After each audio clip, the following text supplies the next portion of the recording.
Hello and welcome to the Adventure Films podcast number 6.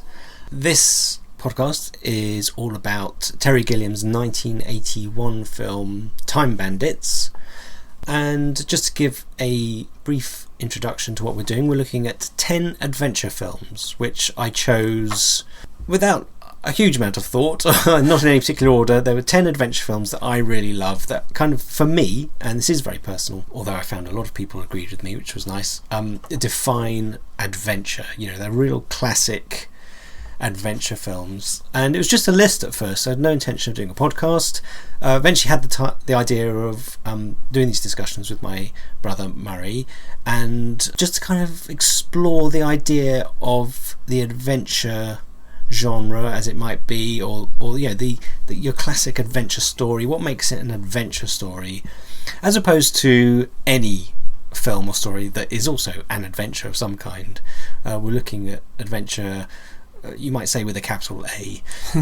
So that's the introduction to the project. My name is Garen Ewing, and I'm a comic writer and artist. I do a comic called The Rainbow Orchid, which is, when I started it quite a long time ago, I called it the biggest adventure in comics because I just wanted a very big adventure type thing.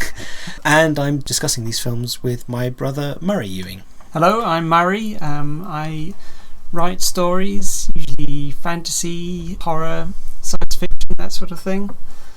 And I should say that during these discussions, there will be spoilers ahead. We go through the whole plot and discuss what we think of it at various points, so you will find out what happens in the end if you haven't already seen Time Bandits. Most of these films are pretty well known, aren't they? Yeah. So I'd be surprised if people haven't seen these films. Now, I think this is the first film of our 10 that we actually saw at the cinema when it came out. Yeah, that's an interesting point. So even though it's the last, there's this and Raiders of the Lost Ark are both 1981, they're the last chronologically. I bet they're both the first you saw, or either of us saw, in terms of, you know, of this 10, our lives. Yeah. There's none later than 1981, is that right? Yeah, that's right. So I think I mentioned at the end of the Lawrence of Arabia podcast that in 1981 I was 12. I was 11, 12, and that's one of those ages that you know, these things really make an impression on you that can stay with you for life, and certainly this kind of adventure, I mean, adventure films, adventure stories has really been the thing that has stayed with me, is kind of my common thread through everything I'm interested in. Yeah. So Time Bandits, and seeing it at that age, I think it came out later in the year, so I would have been 12, you'd have been 10. Yeah. Really perfect age. Yeah. I mean, the kid was born in 1970. Right. Exactly, so, between us. I was born in 69, you were born in 71. So wow. You couldn't get a more a character that we could perhaps identify more with. Well, not really, apart from his family setup is very different. But I mean, we used to go to cinema a lot because our parents divorced in the mid-70s, and our dad, he had us for every other weekend, and we'd go to the cinema every other weekend. We saw a lot of fantastic films. Yeah, I seem to remember we saw Star Wars every time it was on. Yes. I mean, I remember seeing Time Bandits. I'm not sure if this is me sort of conflating several memories. Yeah. I remember seeing Time Bandits in the small East Grinstead cinema, or one of the smaller ones rather than the big one. Right, see, I can't actually remember seeing it. I know I did as a fact. Yeah. I remember seeing Star Wars. We saw that in Tunbridge Wells. Whenever we go past the now derelict cinema in Tunbridge Wells, I think, we saw Star Wars there. Yeah. I don't actually remember seeing Time Bandits, although I know I did. Yeah, so I'm not sure if that's a memory of that, or if I just think East Grinstead cinema, and I've got this lovely memory of it was all really a warm, dark red velvet. Yeah. And it was, you know, it was quite like just being encased in this perfect sort of environment for concentrating entirely on the film. Yes. Was that the small one, number 3 then? Well, I think it might have been number 2. It wasn't the huge one. No. But it wasn't the really tiny one. It's funny, because this has made me think about that old East Grinstead cinema, which was a lovely building. With sort of, you could go down one place for the bingo, and then all the cinemas. Well, there were 2 cinemas were upstairs, I think 1 and 3. Yeah. And 2 was down this long corridor. Yeah, that was really weird. Yeah. You used to walk. It was almost like going into an underground station. Yes. You just walk and walk, and you think, I'm actually going to get there. But the main, we're going off to cinema nostalgia here. We went to see the Smurfs once, and it was in cinema 3. Well, we thought it was. And we sat down and this film started and we thought, this isn't a Smurfs. And we'd actually walked into and sat down and watched a good 20 minutes of Saturday Night Fever, which I think was an 18. Yeah, we weren't supposed to see it. It was us two. This was an animated Smurfs movie. I say that with the new Smurfs film coming out. Anyway, I also remember today we saw Sound of Music there, not on its first release, I hasten to add. And I don't know if you remember that. It was a summer holiday. We went with our mum. And there was no room. We had to sit on the steps, and there were people standing around everywhere. All the seats were obviously full. Haven't seen that cinema for a long time. Anyway, another thing about Time Bandits, I think it was, I don't know if you can correct me on this, it wasn't the first video we rented, but it was maybe the second. Yeah, I think I was trying to remember because it was either that or History of the World Part 1. History of the World Part 1, the Mel Brooks film, I think was the first one. Yeah. This is from Radio Rentals, and it had a selection of about 20, if 20, on one of those turnaround things. That was their video selection, and you'd go in, and the Time Bandits was one of them. Wow. And so really it's a film we've seen when it came out, and we've probably seen regularly since, because it's also been on TV. I tend to watch it on TV. I've got it on DVD. I watched it several times. I have it on DVD, and I think I watched it once when I got it, which was quite a few years ago. So I haven't seen Time Bandits for quite a few years, although I am pretty familiar with the film. So I've obviously seen it a lot over the years. But a favourite with both of us? Yeah, definitely. Yeah. So Time Bandits is a Terry Gilliam film. I guess it was, it must have been the first Terry Gilliam film I saw, and really set up an interest in Terry Gilliam for me. One of my favourite films in the top 10 for a long time has been Brazil, which I really like, which I think was the next film he made. Yeah, he was trying to make Brazil, and he was having difficulty getting any funding, and so he thought, I'll just make a film that all the family can watch, thinking it'd be easier to market. Right. And he came up with the idea for Time Bandits pretty much over a weekend. Oh. He went over to Michael Palin's house, who was the co-writer. They were both in Monty Python, of course. Yeah. And he got him, he said, what do you think of this idea? And they thrashed it about, and they wrote the script together. Right. I think one thing Terry Gilliam said was, or someone said, and he quoted, was it's intelligent enough for kids and exciting enough for adults. Yes, which is quite a good way of putting it. And so this is 1981, and it was produced by Handmade Films, which is George Harrison's film company. And they'd come into being through the Python's film The Life of Brian. Yes, because they couldn't get funding for it, and George Harrison read the script and so wanted to see the film that he decided to, I think he remortgaged his house to finance it. Wow. And this was Handmade Films' first production that they took on from the outset. Oh, right. Not kind of rescuing a production, because I think they Life of Brian, then they did something to do with one more. So anyway, that's the kind of the background to it. And I think it's been Terry Gilliam's most successful film in the States. Really? It was... No one wanted to touch it, and in the end he proved them all wrong and had a real hit on his hands. Apparently one of the things that the studio said is no one wants to see a film with little people in it, meaning dwarves. And this turned out to be all because there was a film about the making of The Wizard of Oz. Oh, right. Which had bombed. A fictionalized, not a documentary, but no, it did have, I think, like a biopic, Chevy Chase or something. Right. And Terry Gilliam in his I think is in the commentary, he says that the studios decided it wasn't because of the star, it wasn't because of the plot or the script, it wasn't because of the director, it was because of the little people that film bombed. So any other films with little people in weren't going to work. That's really funny, because one of my favourite lines, I've got a couple of favourite lines from the film. One of them is said by Napoleon, where he says, "That's what I like, little things hitting each other." He'd have loved this film. Napoleon would have loved this film, yes. Is it always like this when you've done a raid? I don't know. We've never done one before. But I thought you were international criminals. Going to be. Yeah, going to be. Aren't we? Going to be. Especially now we've got you, Kevin. Hang on, he's just a kid. He's not one of us. But he knows an awful lot, Randall. Yeah, and he's bigger than any of us. So, shall we sort of set the film up? It starts in the real world, as it were, with a boy who I guess is the same age as the actor, so that would make him 11, 10 or 11-year-old boy called Kevin, living with his parents, who are obsessed by modern tat. All the mod cons. They're watching a game show called Your Money or Your Life, which is actually remind me of the beginning of Brazil, because the first thing you see is an advert for some kitchen centrette, I think it's called, and Brazil starts with an advert for ducts. And this was a very similar feel, which is I don't know, maybe it's just nostalgic, but I like it.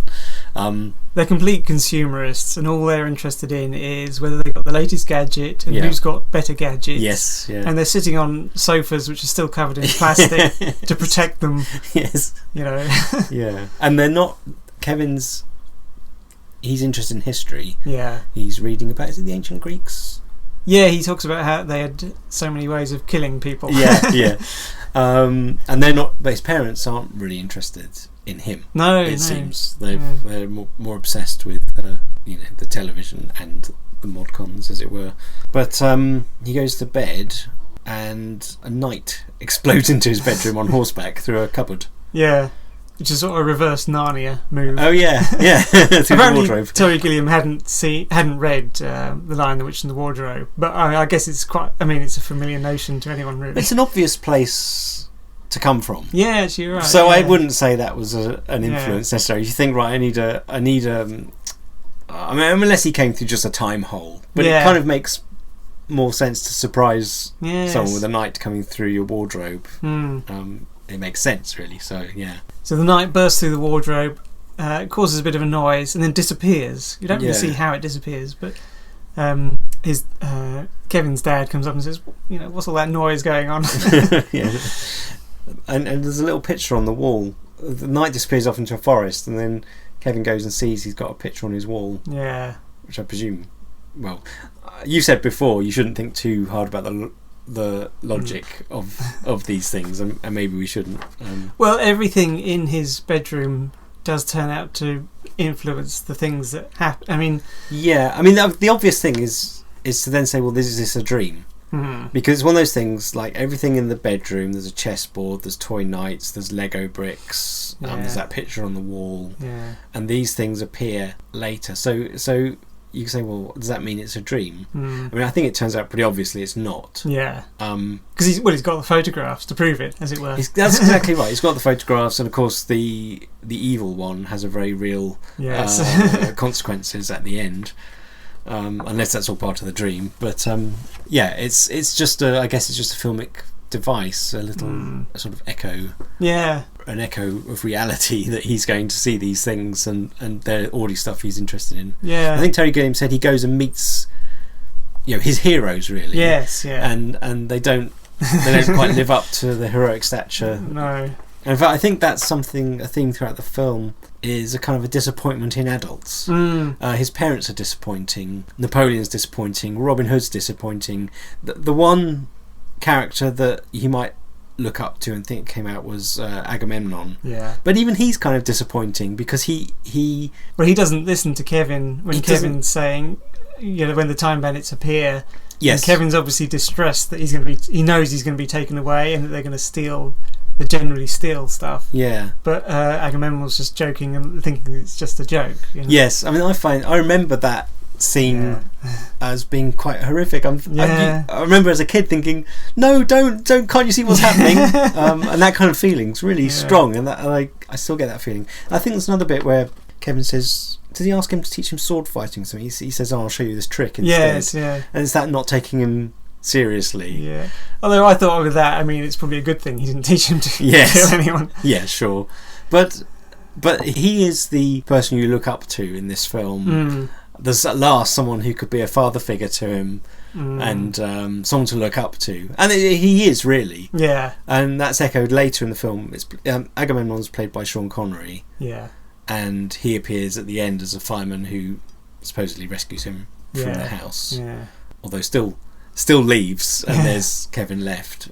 All right, leaping ahead there. Well, actually, I mean, because Kevin is 11, say, or becoming a teenager, that's the sort of time when you start to become aware of your parents' flaws, and you start to sort of reject what they say. Yeah. And you become aware of adults as fallible, So the film sort of reflects his age, and that age. Yeah, I mean, there's a thing in all kids' literature and films that you've got to get rid of the parents. Yeah. Although this happens at the end, but you need to go on adventures without. You can't go on adventures with your parents; they're a bit boring. Yeah.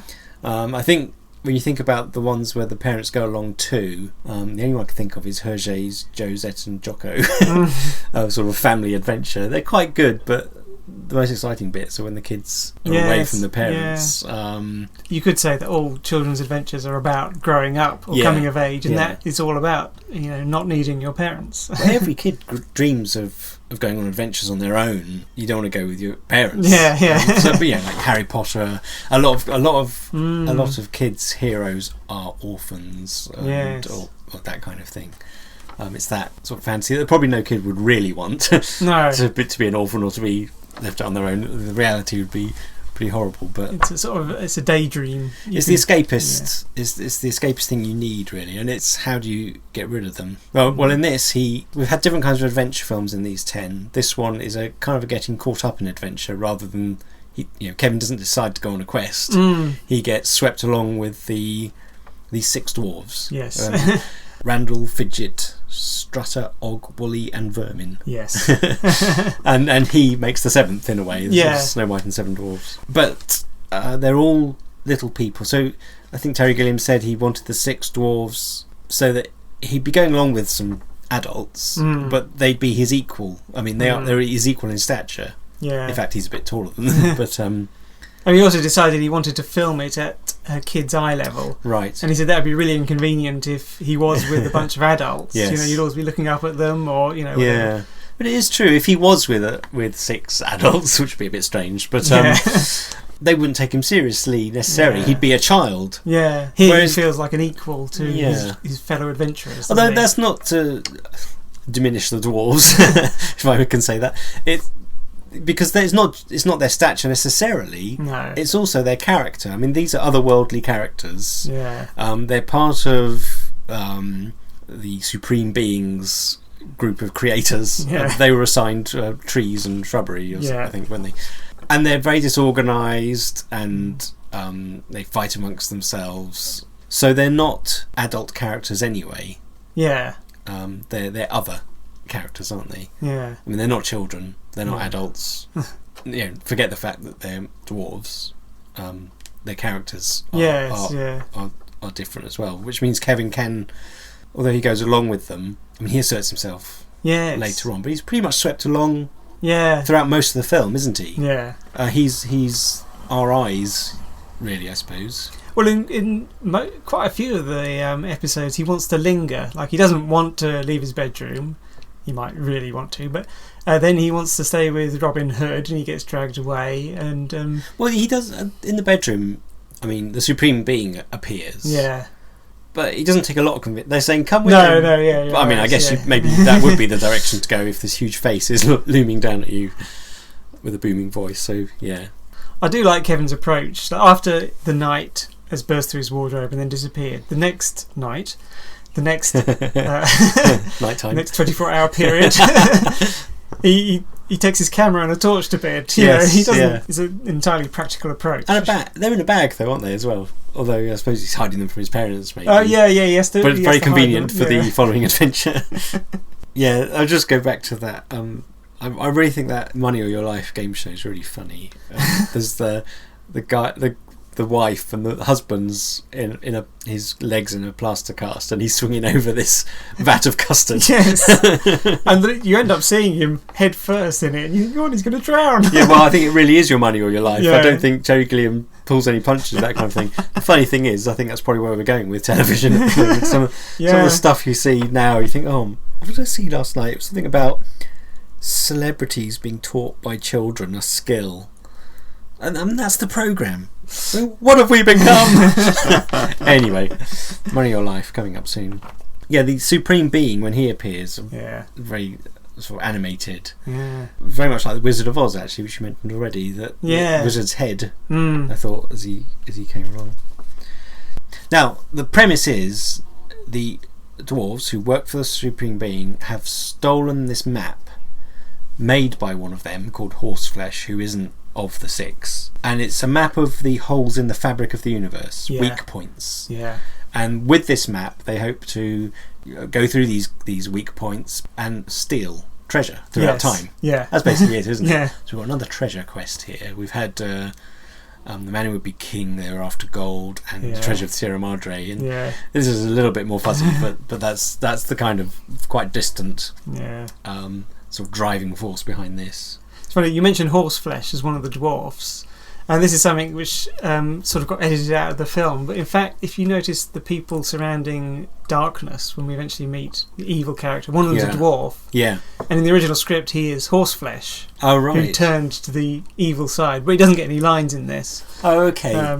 So he kind of, he was the creator of the map, so maybe that's how the evil one knows about it and wants it, and horseflesh.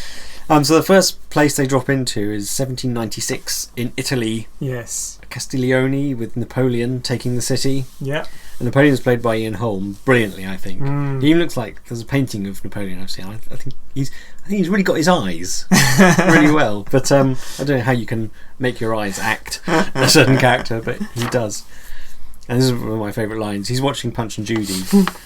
And he wants more little people. I like little things hitting each other. And he's got these two tall generals who are always sort of looming over him. There's nothing they can do. They just offend him by their very presence. Yes. Yeah. I mean, I think famously Napoleon was a short. Yeah, I heard this on QI. It's one of those QI points where they say, yeah, but a lot of people were actually quite short. I mean, he was apparently average height for his time. Right. But who cares? Yeah. Anyway, that's the joke in this. In fact, there's a huge list. Apparently, Michael Palin just came up with this list. I'm not sure if you made it up or not, of all the people throughout history who were short, who were also marauders or invaders or dictators. Oh, yes, sort of making up for their stature by asserting their power. That's right, like Genghis Khan. And I'm sure it's made up. So there's a stage show, and the dwarves crash into that and do a really funny. What was the song? I can't remember it. Me and My Shadow. Me and My Shadow. Done really badly, but brilliantly. And the theatre manager he's about to commit. Each act that fails, he's going to commit suicide. Yeah. As played by Charles McCown, who was one of the writers on Brazil and also appeared in Brazil. Anyway, this is one thing about Terry Gilliam's films, is there's an awful lot going on in the background. You really can watch them several times and get, basically there's that theatre manager has got a little plot of his own, but some of it's in the background, it's just the look from him, and while the main action is going on, and you get sort of, I noticed this in most of Terry Gilliam's films. It may be one of the reasons why he's not as popular as you'd want him to be, just because watching it you get this full on, lots of stuff's happening. Right. I mean, I love these films of this period: Time Bandits, Brazil, Baron Munchausen, which was famously a flop, but I love that film. I think it's really good. I think it's kind of got a new life amongst DVD. 12 Monkeys. One I haven't really ever seen is Fisher King, which a lot of people like. I saw that at the cinema when it first came out, and I'd love to see it again because I've sort of forgotten it. I think I would like to see that based on other people's. I mean, someone said to me that's their favourite Terry Gilliam film. I've seen it before and not really caught that much interest on it for some reason. Yeah. I mean, I saw Dr. Parnassus. The Imaginarium of Dr. Parnassus. Parnassus. I didn't like it that much, I have to admit. I quite liked it. I've got it on DVD actually. I've seen it once. I want to watch it again. Yeah, because I wasn't really sure what it was. What was the fairy tale one he did before that? Brothers Grimm. I enjoyed that. Oh, I didn't. Yeah, I quite liked that one actually. That was a bit too much action fueled for me. Right. I loved the idea. Maybe he was trying to make a blockbuster. Yeah. And I enjoyed that one because I think, maybe it's all about expectation. There were bad reviews for that Brothers Grimm, and I watched it, I think, on our Amazon or Love Film thing, and I enjoyed it. And then we saw The Imaginarium, which I think had got really good reviews, and there was the whole Heath Ledger thing. He died halfway through, so it got a lot of press, and I think I was a bit disappointed. And also there was the documentary Lost in La Mancha. Oh, because he's going to make Don Quixote. Yeah. I think is he trying again? Oh, is he? I haven't seen that. I saw a bit of that documentary because it was on BBC4, I think, a couple of years ago. I didn't see the whole thing. But yeah, I'd love to see Don Quixote by Terry Gilliam, because he's a bit of a Don Quixote character himself, really. Right, yes. Anyway, Time Bandits. Where were we? Oh yes, we're in 1796. Yeah, they're all made generals because he likes them so much. He gets rid of his two tall generals and makes them generals. Yeah. He gets drunk and they steal. Apparently the scene where Ian Holm is drunk as Napoleon and going on this long speech, Terry Gilliam had to leave because he was laughing throughout it. And right. Eventually it was requested that the director leave the set so they could finish the scene. It is so good. It's so well acted and directed, this film. It really is. There are so many moments that you think, oh, that's a classic moment. Oh, there's another one. Yeah. What's really, as you say, Terry Gilliam stuffs his films full of stuff. Yeah. And this has got... I think I looked away from the screen for a bit and looked back, but the first name to come up as the big, which is normally your big star unless you're doing alphabetical order like Woody Allen does, was John Cleese, isn't it? Oh, right. Was it? I think his name, John Cleese. Because Michael Palin was going to play Robin Hood. I think he wrote it with himself in mind. Yeah. But then I think John Cleese, I can't remember if he wanted to play him or he just seemed right. It might have been to get the money as well, I think. I'm not sure. Right. Well, that's the thing. That's what I was going to say, because he's a name. Yeah. So even then, he was a bigger name, but he seems like the lead name, the star of the film. And he's actually quite a small part, although very funny. Yeah. Although at the end, the credits, when the film ends, it says Time Bandits starring. The first name is David Rappaport, who was Randall. Yeah. Oh, right. Well, as it probably should be. Yeah. I mean, he is the... Well, I'd have thought he and Kevin are kind of the two most prominent characters throughout the film, aren't they? I mean, there's also... I mean, all the dwarves, but there's... Fidget is the other one, played by Kenny Baker. Yeah, although Wally... who... the bloke with the beard. The dwarf and with the beard. glasses?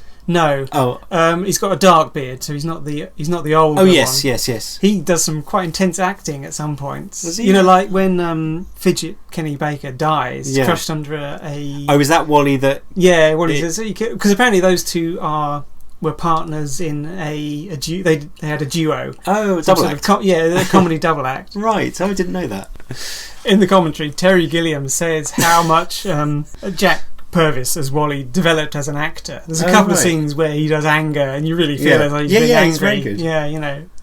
I think another thing on the interview, which I did watch, Terry Gilliam says that David Rappaport constantly wanted close-ups and to be... And actually, although they're very antagonistic characters fighting amongst each other, apparently that kind of reflected the truth of the matter. Yeah. They were a bit... well, particularly Randall, David Rappaport, separate. He was a bit separate from the others, right? And he was the leader of the group, supposedly. Yes, they're not. In fact, they say earlier, you know, they're supposed to be a gang with no leader. Yeah. Do you want to be leader of this gang? No, we agreed. No leaders. Right. So shut up and do as I say. Yes. Yeah. I think Michael Palin suggested. I think this was an afterthought. The dwarves are a bit like the Monty Python crew in miniature.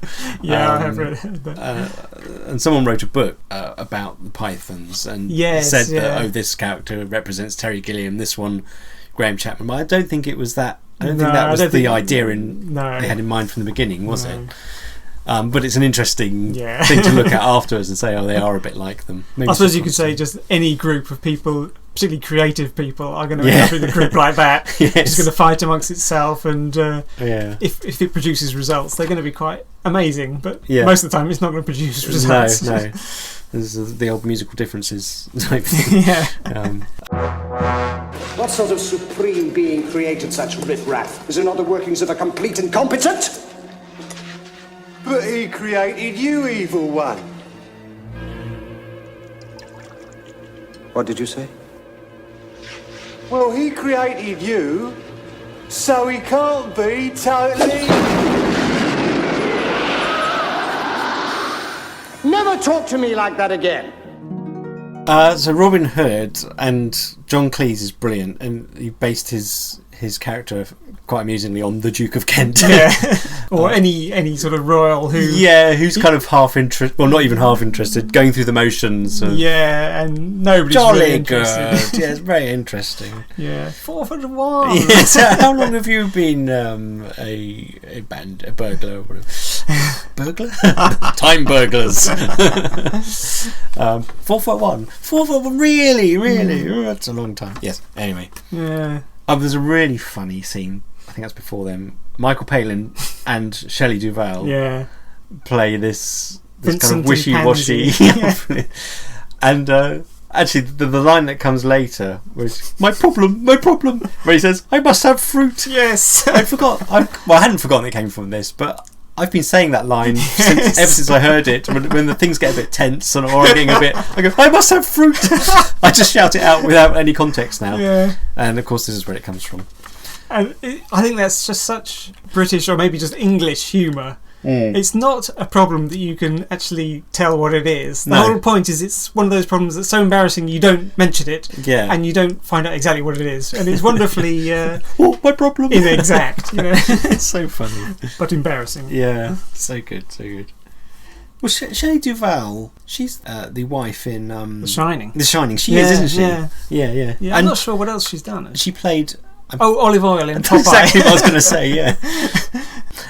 Anyway, I must have fruit. Hilarious. There's an interesting thing about the map as well, because this is where we learn about the map. Is in Sherwood Forest. Yeah.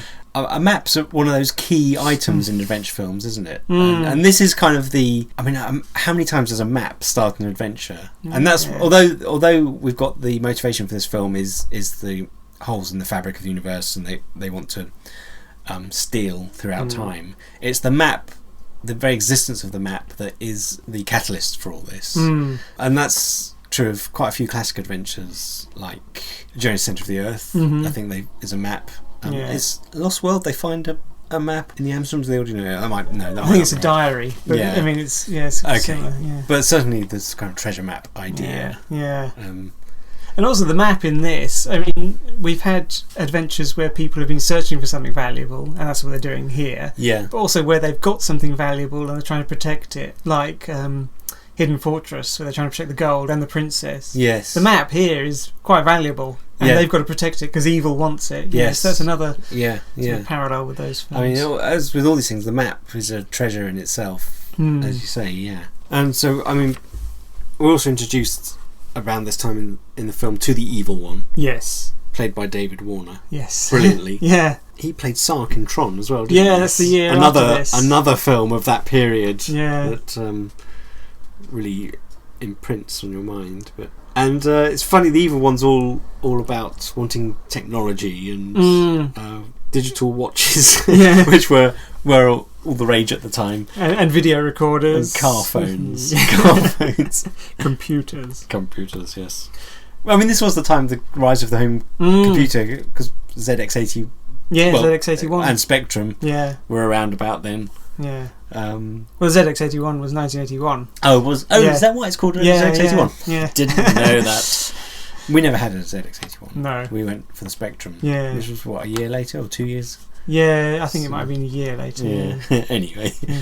The thing about evil, he's talking to his cronies. Yeah. And they mention the Supreme Being created him, and he says, "No one created me." Yes. And I saw, and also he thinks he's all powerful, and it's almost like he's a caricature of how psychologists say an infant at some stage in its growth thinks that it's all powerful. Right. Thinks that it can't have had parents. Yeah. Because it was created. Nothing could have happened before it. Yeah. And even though he's an adult in stature, he seems really like he's a child. Yes, yeah, and he wants all the stuff. Yeah, all the stuff he wants. Impetuous, me. Yeah, and it's pointed out, if you weren't created and you're all powerful, how come you're stuck in this castle? And he just blasts the bloke. Yes, that's the answer to that kind of question. Yeah. And I like the way all his minions are also covered in plastic. Yes. But no explanation. It just kind of mirrors the furniture at the beginning. But there's a strong connection between Kevin's parents. Yeah. The game show, the obsession with consumerism, and technology, and the evil one, and that comes through to Brazil as well. Terry Gilliam's a theme in Brazil, very much so. All this kind of, just the tat of life. Well, I think Terry Gilliam in the commentary says one of the things that got him was the pettiness of people's dreams. And he's saying the parents, all they want out of life is the next food processor, and one better than their neighbours. It's a depressing thought, isn't it? Yeah, so he projects into one of the dwarf's minds the idea of getting the most fabulous object in the world. Yeah, that's another line that's always stuck with me. I've thought forming in my head. Oh yes, I quite often have that in my head myself. Now, the Supreme Being appears again, so they have to escape. Yeah. Why do two holes appear? Because of the plot. There's no reason for it. Just two holes appear, and Kevin goes in the one, and it closes. Yeah. So the others have to escape through the other one. Yeah. Okay, so it's just two. I mean, it's one of those weaknesses in the fabric. There's two here. And but do they say, no, not that one? Well, he's saying, which one should I go through? Anyone. And he goes through and he says, no, not that one.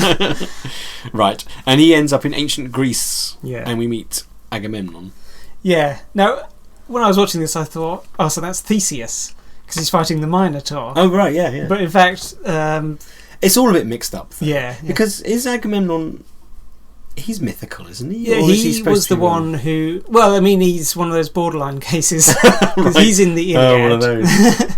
He was the one who led the attack on Troy. Yeah. And he is present in a few Greek tragedies because when he got home from Troy, his wife... Clytemnestra killed him because she preferred her. I thought she didn't look very friendly in the film. Yeah. There's quite a few suspicious looks between them. Yeah. In fact, that's amazing how she doesn't say a word, but you know exactly what's going on between. There's something distrust, and I mean the only thing I know about Agamemnon is the Mask of Agamemnon, and the reason I know about that is because I had to draw a cover for a book, and that was the main image they wanted was the Mask of Agamemnon. So I know all about that, and it does appear on his priests or whatever. That's what they're wearing when they kidnap Kevin. Yes, yeah. In fact, this film had a couple of things because I drew a cover, although I haven't done the rough, hasn't finished yet. Who cares?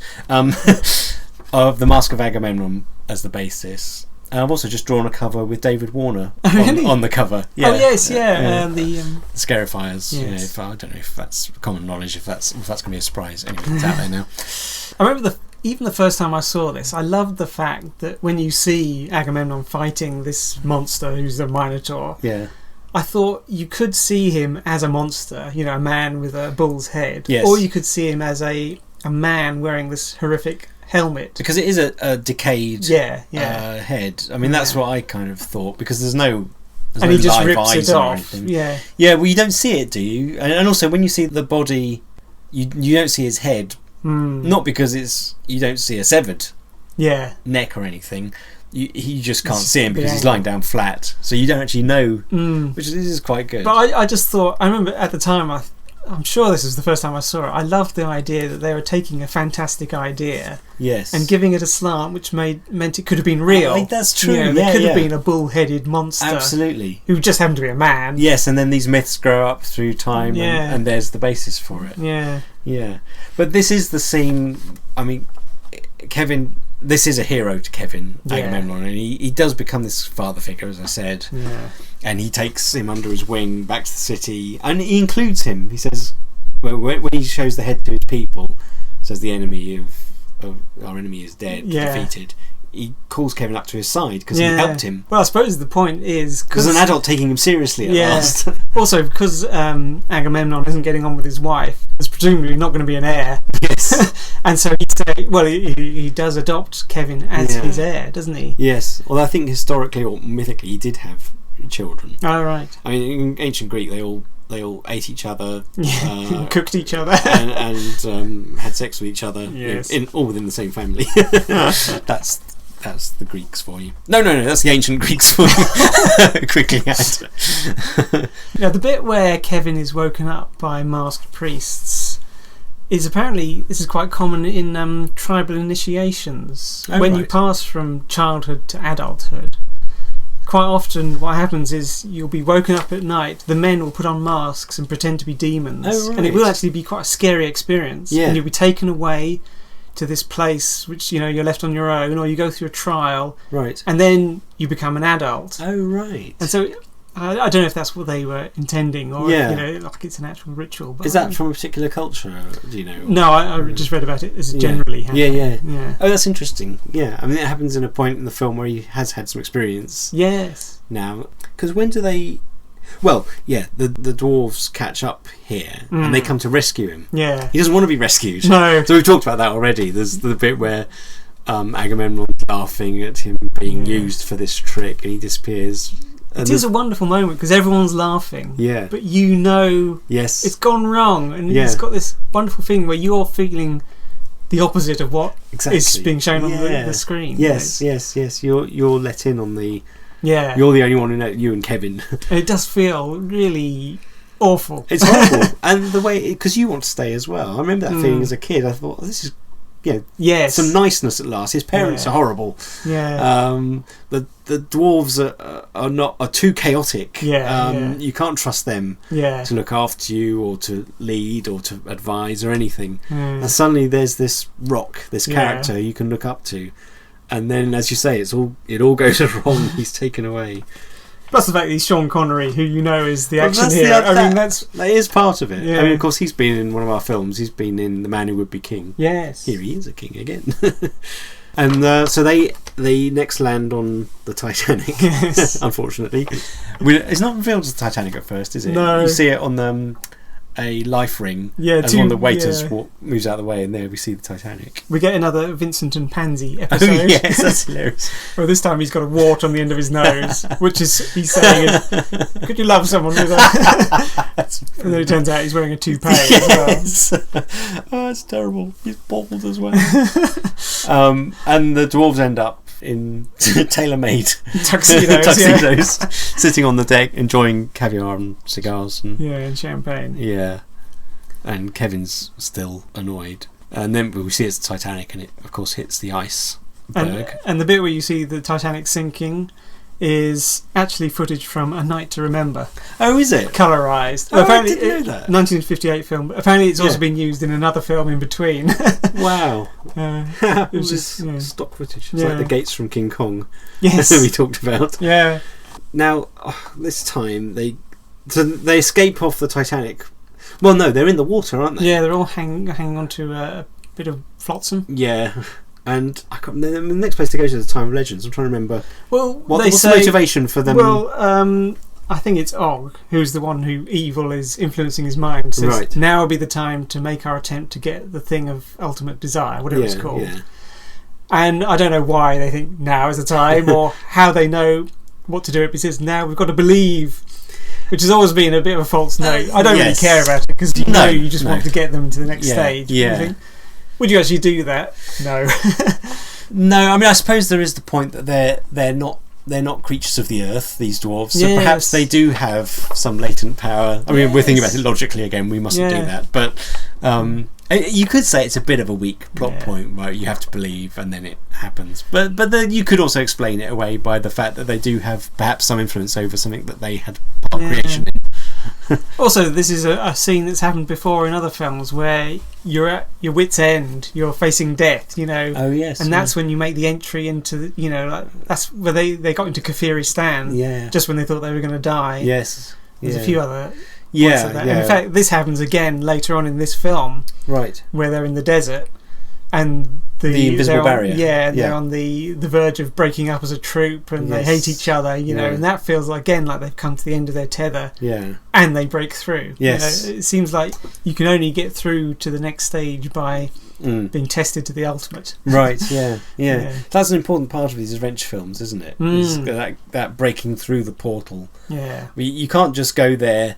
No, you can't be an ordinary person. Yeah. Or certainly, if you start the adventure as an ordinary person, you've got to have had some transformation through the adventure to be able to go through that portal to the next level up, which is not for mortals almost. Yeah, you've got to be tested to more than you would have thought you could have done. Yeah, you know. and so you've changed, Yeah. and then through you can go. Yeah, that's a good point.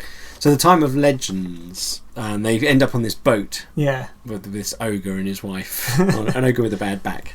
There's a lot of comic duos in this, and I mean we've got what's her name, Vincent and Pansy twice, and here we've got another man and woman. Yes, I guess these are sort of children's views, comic views of adults, of parents, even. Quite possibly, yeah. So they're fished out of the sea by the ogre, and they want to cook them, of course, but they help him fix his back, and they chuck him into the water.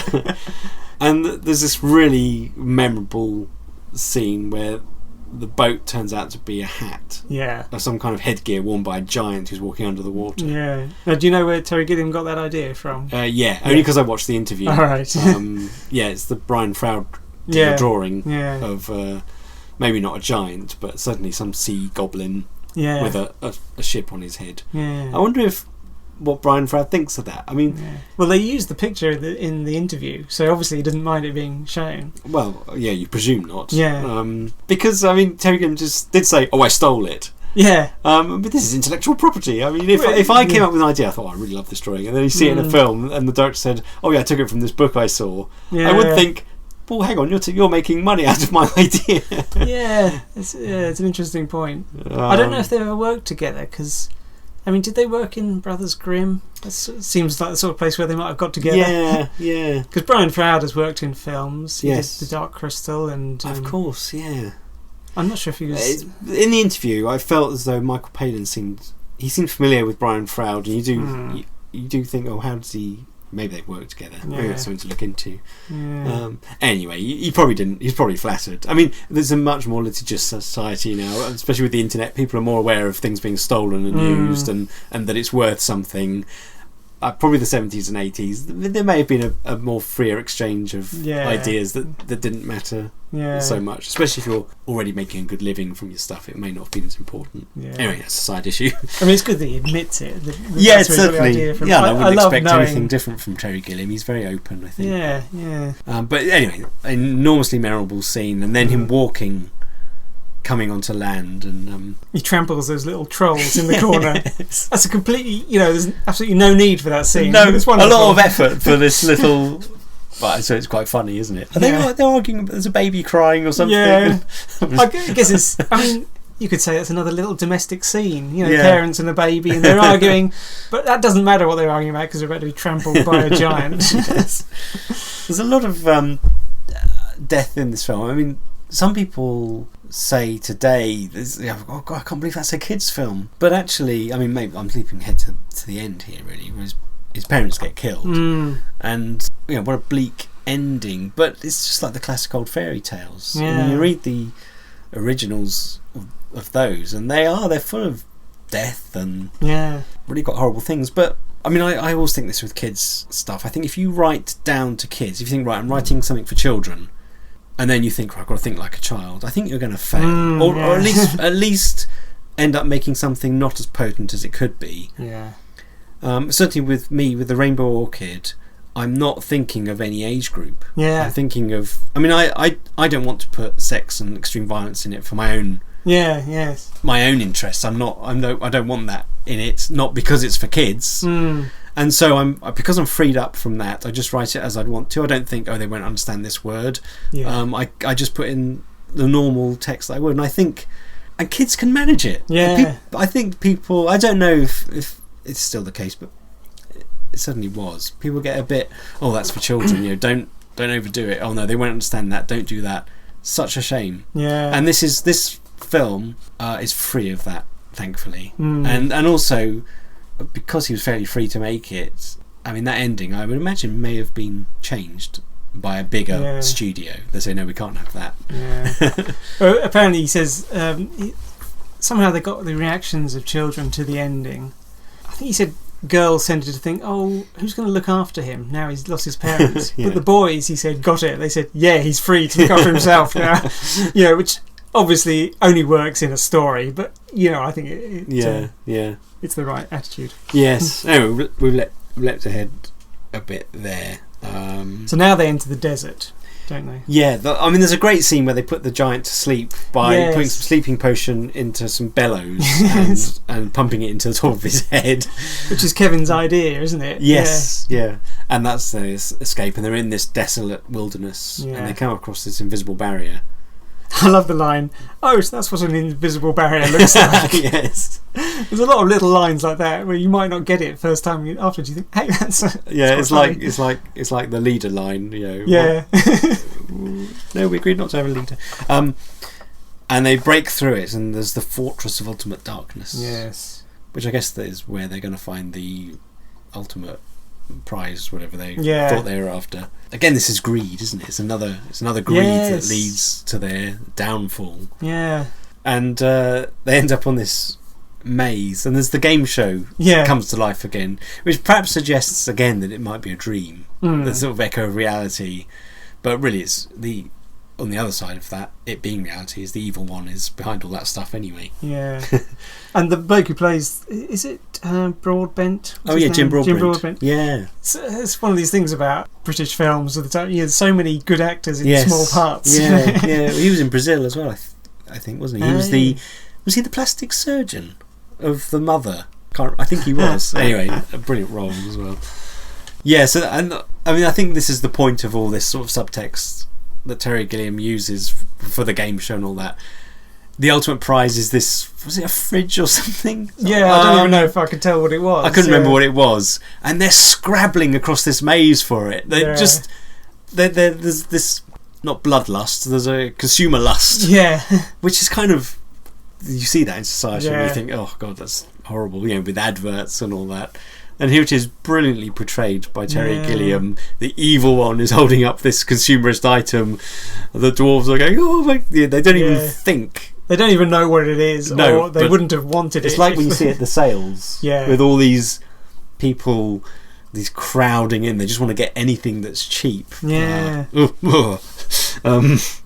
So that's a brilliant scene. They get captured. Yeah. I mean, Kevin's parents appear. Yeah. They're not, they're shapeshifted into it. But he knows, doesn't he? He says it's a trap. Yeah. He doesn't. He's not fooled by that. Perhaps because he's seen game shows. yes.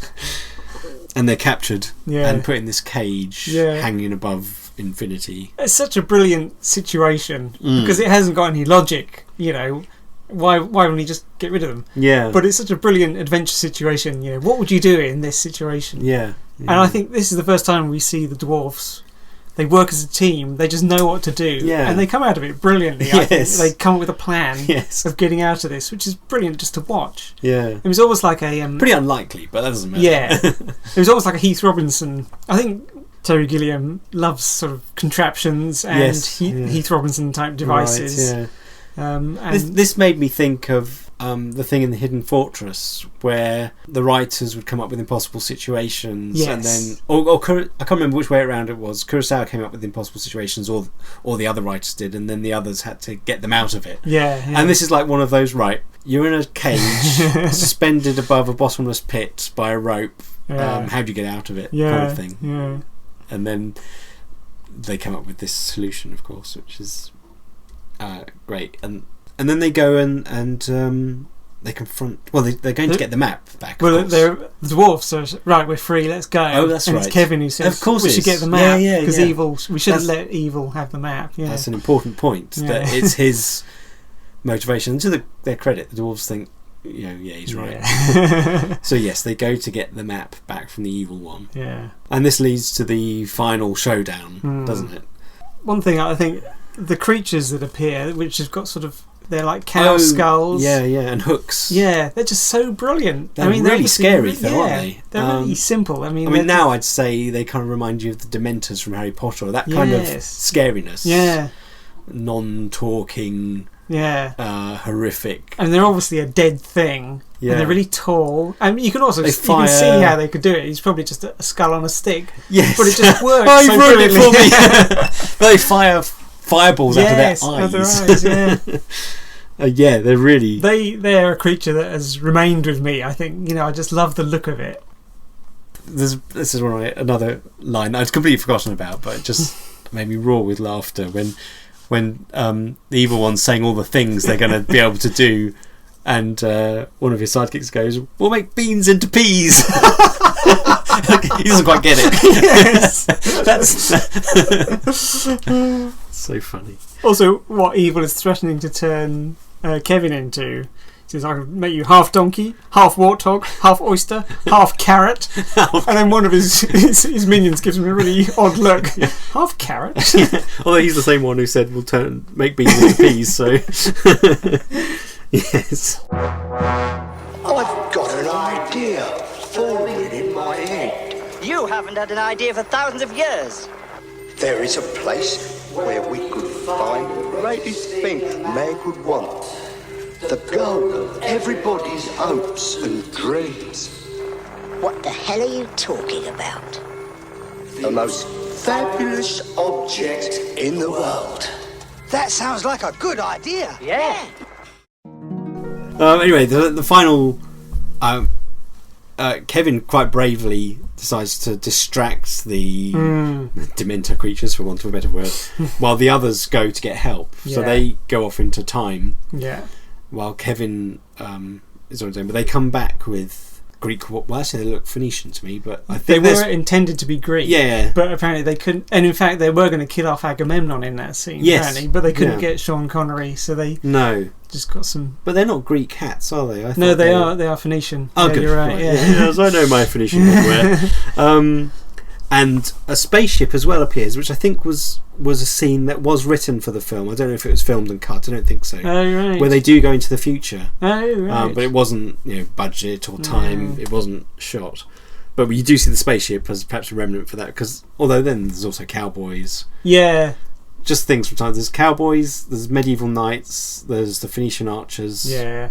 Tank. There's a World War II or whatever tank. I love the bit where the cowboys are the first to attack him, and they throw their lassos over him, and the evil one starts rotating, so that they're all on the end of their ropes spinning, and then his head opens up, and out comes this really long rod with a knife that comes down. I'm acting this with my arms, by the way, for those listening. And this knife starts spinning and he cuts them. I mean, that's pure Terry Gilliam. Yeah. He wouldn't just have some simple thing like maybe he's just rotating and they fly off. Right. Or even he just gets a knife.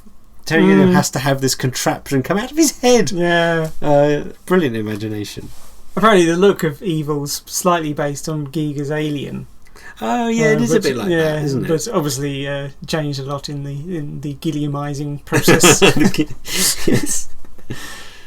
And he fights off the knights and with gas, and the archers. He inflates, doesn't he? Yeah. Or the arrows he inflates, and the arrows fire back and kill the archers.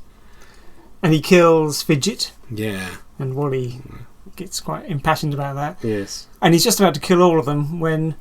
What exactly happens is he's overcome by his own evil, and he turns into a smouldering pillar of charcoal. I can't remember. Because the Supreme Being arrives. After.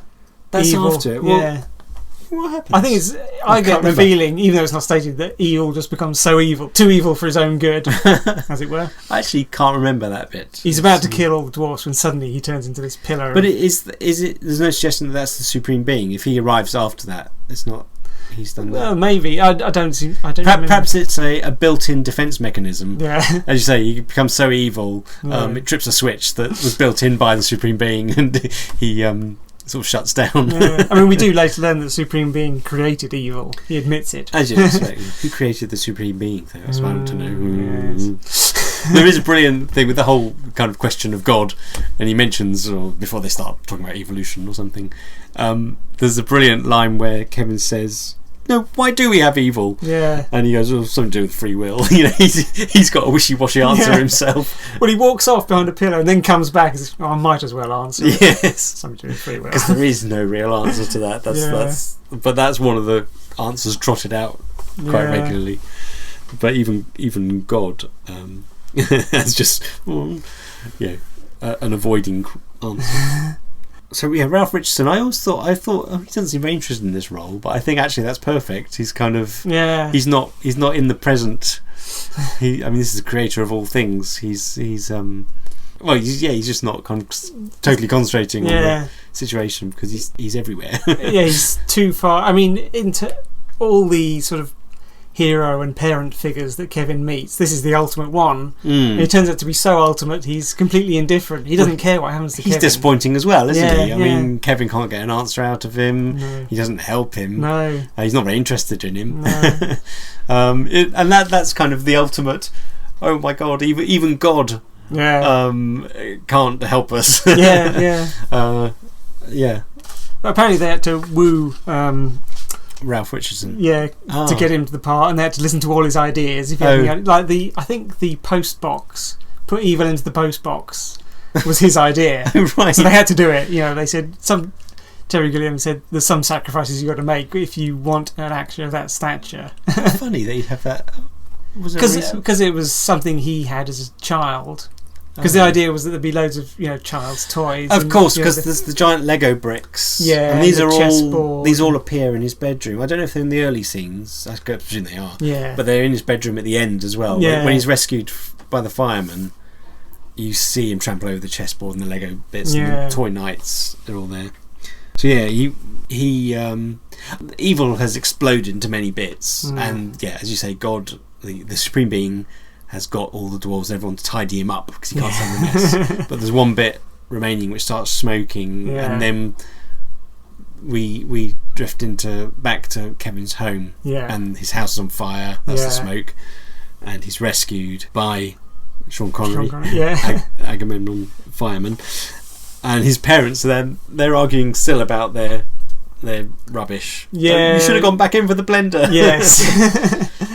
And there's a bit of evil in what looks like a microwave. Yeah, I mean, microwaves were around then. I think so. Just about. Yeah, or it could be a small oven. I don't Whatever. know. Yeah. And Kevin says, "Don't touch it. It's evil." Yeah. And they ignore him. In fact, they almost. Oh, little boy, he's telling us not to touch it. So they might not have touched it until he said that. It looks almost like they're doing it because he told them not to. Yeah.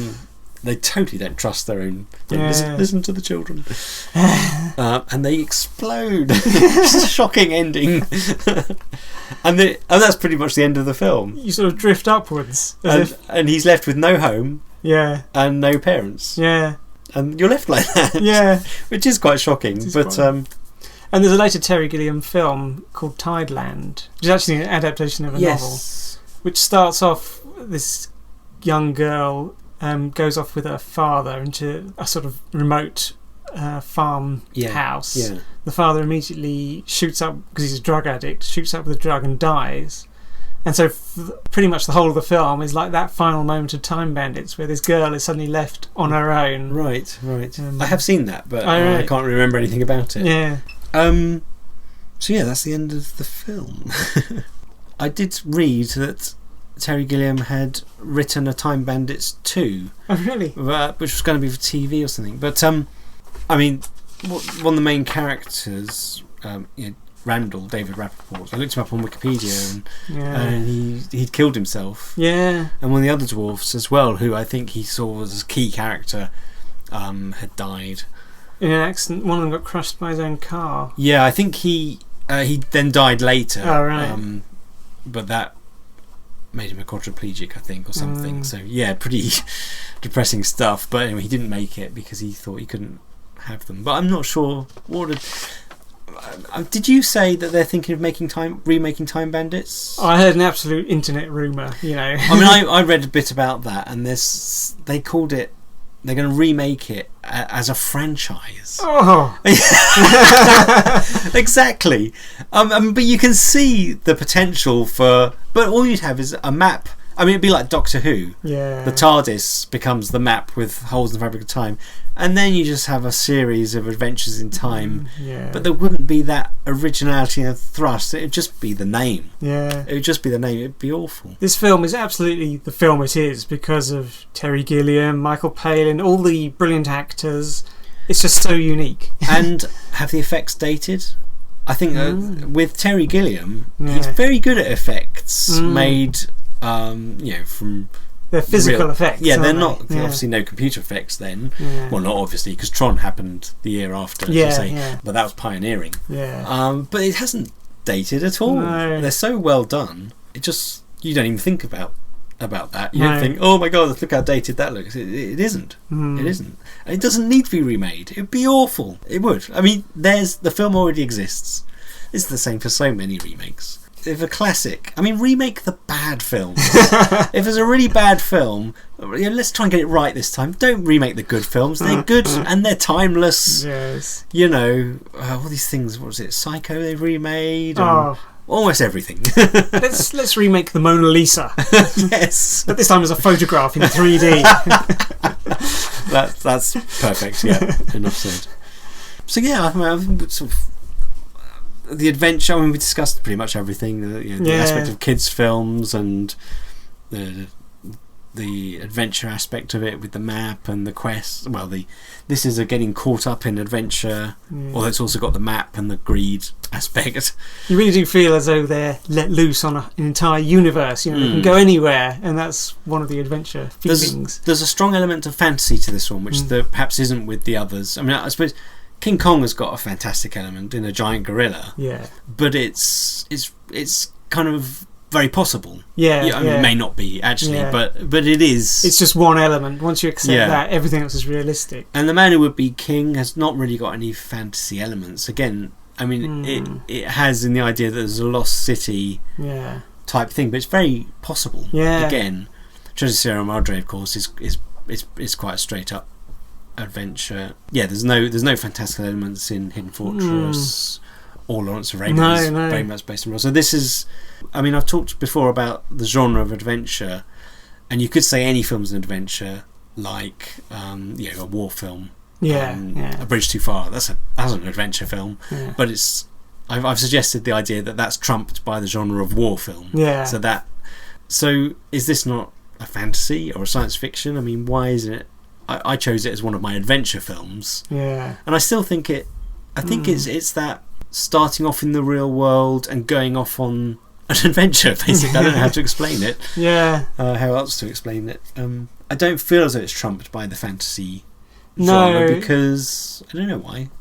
Yeah, it's odd. You don't really think of it as. I mean, it's obviously not like Lord of the Rings fantasy. It's not set in another world. Because Lord of the Rings is an adventure or a war film as well. But that's not the first thing you think about. Here, I do think it's the feeling. I mean, partly because it's a children's film. Yes, yeah. Sort of makes it... That's what I was going to say, actually. I mean, you're very much put into the position of Kevin. Yeah. And, I mean, he asserts himself at the end. It's his idea. I mean, through his motivation, they save the world type of thing. But through much of it, he's kind of your representative on screen going through these things, isn't he? And you do get drawn into it, really, a lot more than quite a lot of other films, I think. As I say, I don't know if that's because we saw it at that age, the same age as Kevin, and we're kind of part of us is forever stuck there, and we can relate to that. Also, the fantasy element, because his life at the beginning is so mundane, so consumerist, and so unimaginative. It's almost like the fantasy element is the necessary escape from that. Yes, yeah. It's like it expresses the freedom he feels when he's away from that constrictive world. That's right. Yeah. So, I think we've done Time Bandits, haven't we? I'm desperately trying to remember what our next film is. And Lost Horizon. Lost Horizon. Yeah, so we're going back again to the 1930s. Yeah. This was remade as a musical in the 70s. Yeah. Which I've never seen. But Lost Horizon I'm looking forward to. But anything else to say on Time Bandits? Or no, I just love it. Yeah, great film. If you haven't seen it, we've ruined it for you. So, thank you very much for listening to this 6th Adventure Film podcast. As ever, if you've enjoyed it or if you've got anything to say, please leave us a comment or write us an email, whatever. We'd love to hear your thoughts on it. Spread the word if there's anyone you think might like to hear these, or if you've got a blog or anything, give us a little plug. We really appreciate that. And we shall see you on the next one for Lost Horizon. Bye.